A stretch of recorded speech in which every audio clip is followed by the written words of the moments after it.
आज मैं उन्हीं एकादशियों में से पौष मास के शुक्ल पक्ष की एकादशी का वर्णन करूंगी। भद्रावती नगरी में सुकेतु नामक एक राजा रहता था। उसका कोई पुत्र नहीं था। उसकी पत्नी का नाम शैव्या था। पुत्र न होने के कारण वो भी हमेशा चिंतित रहती थी। राजा के पितृ भी रो रो कर पिंड लिया करते थे और ऐसा सोचते थे कि इसके बाद हमको कौन पिंड देगा। राजा भी सदैव यही विचार करता कि मेरे मरने के बाद मुझको कौन पिंडदान करेगा। मेरा पुत्र के पितरों और देवताओं का ऋण मैं कैसे चुकाऊंगा। राजा इसी प्रकार दिन रात चिंता में लगा रहता। एक समय तो राजा ने अपने शरीर को त्याग देने का निश्चय किया, परंतु आत्मघात को महान पाप समझकर उसने ऐसा नहीं किया। एक दिन राजा ऐसा ही विचार करता हुआ अपने घोड़े पर चढ़कर वन को चल दिया तथा पक्षियों और वृक्षों को ध्यान से देखने लगा। उसने देखा कि वन में मृग, सुअर, सिंह, बंदर, सर्प आदि सब भ्रमण कर रहे हैं। हाथी अपने बच्चों और हथिनियों के बीच घूम रहा है। इस वन में कहीं तो गीदड़ अपने कर्कश स्वर में बोल रहे हैं, कहीं उल्लू ध्वनि कर रहे हैं और कहीं मोर अपने परिवार के साथ नाच रहे हैं।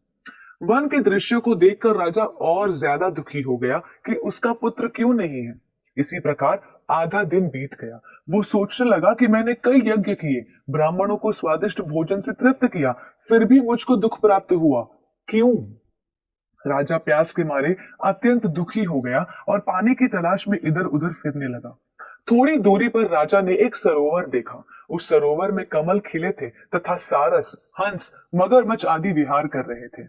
उस सरोवर के चारों तरफ मुनियों के आश्रम बने हुए थे।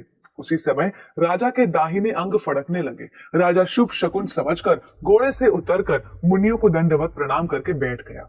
राजा को देखकर मुनियों ने कहा, हे राजन, हम तुमसे अत्यंत प्रसन्न हैं। तुम्हारी क्या इच्छा है सो बतलाओ। राजा ने पूछा, महाराज आप कौन हैं और किस लिए यहाँ आए हैं, कृपा करके बताइए। मुनि कहने लगे, हे राजन, आज संतान देने वाली पुत्रदा एकादशी है। हम लोग विश्वदेव हैं और इस सरोवर में स्नान करने के लिए आए हैं। ये सुनकर राजा कहने लगा, महाराज मेरी भी कोई संतान नहीं है। यदि आप मुझ पर प्रसन्न हैं तो एक पुत्र का वरदान दीजिए। मुनि कहने लगे, हे राजन, आज संतान देने वाली पुत्रदा एकादशी है। हम लोग विश्वदेव हैं और इस सरोवर में स्नान करने के लिए आए हैं। ये सुनकर राजा कहने लगा कि महाराज मेरी भी कोई संतान नहीं है। यदि आप मुझ पर प्रसन्न हैं तो एक पुत्र का वरदान दीजिए।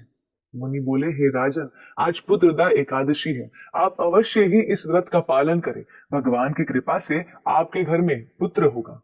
मुनि के वचनों को सुनकर राजा ने उसी दिन एकादशी का व्रत किया और द्वादशी को उसका पारण किया। इसके पश्चात मुनियों को प्रणाम करके महल में वापस आ गया। कुछ समय बीतने के बाद रानी ने गर्भ धारण किया और 9 महीने के पश्चात उनका एक पुत्र हुआ। वो राजकुमार अत्यंत शूरवीर, यशस्वी और प्रजा पालक हुआ। श्री कृष्ण बोले, हे राजन, पुत्र की प्राप्ति के लिए पुत्रदा एकादशी का व्रत करना चाहिए। जो मनुष्य इस महात्म्य को पढ़ता या सुनता है उसे अश्वमेघ यज्ञ के फल की प्राप्ति होती है। तो आइए हम सब भी इस पुत्रदा एकादशी के व्रत का प्रामाणिकता से पालन करें और भगवान को प्रसन्न कर उनका विशेष आशीर्वाद प्राप्त करें। धन्यवाद। हरे कृष्णा।